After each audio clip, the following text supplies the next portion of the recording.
Hi, I'm Liz, and I'm a librarian and an author and an amateur folklorist, and I love a fairy tale mystery, a stumper. Now, what does that mean? It means this. Sirsi asked if I knew of the following fairy tale.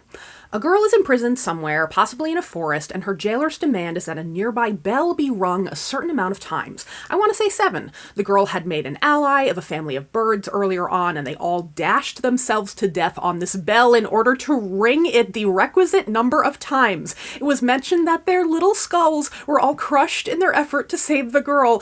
Damn, that story bums me out, but the good news is, I think I found a folktale that is very close. The Grateful Magpie is a folktale from Korea, and yes, you'll recognize a theme from it in K-pop Demon Hunters.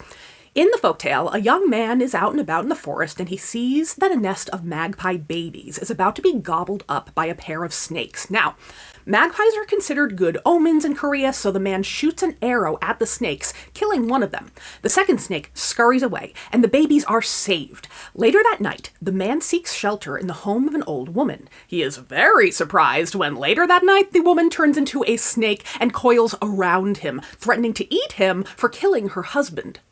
But she gives him an out. If the bell in the nearby temple rings 3 times before dawn, she'll release him.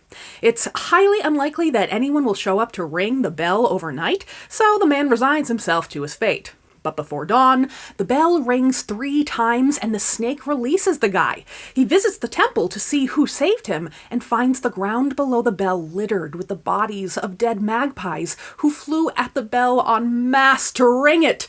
They saved his life in thanks for saving the babies. The folktale represents the Korean philosophy of une, which is a favor worth repaying.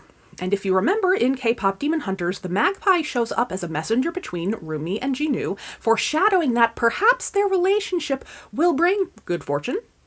Anyway, Sirsi, I expect the collection that you read was maybe a collection of Korean folktales, or maybe it was a different area of the world with its own variant, or maybe an original adaptation of that folktale with the twists of it being a young woman, etc., etc. Let me know how I did. And as for the rest of you, leave me a detailed comment if there's a fairy tale you can't quite recall, and maybe I can dig it up.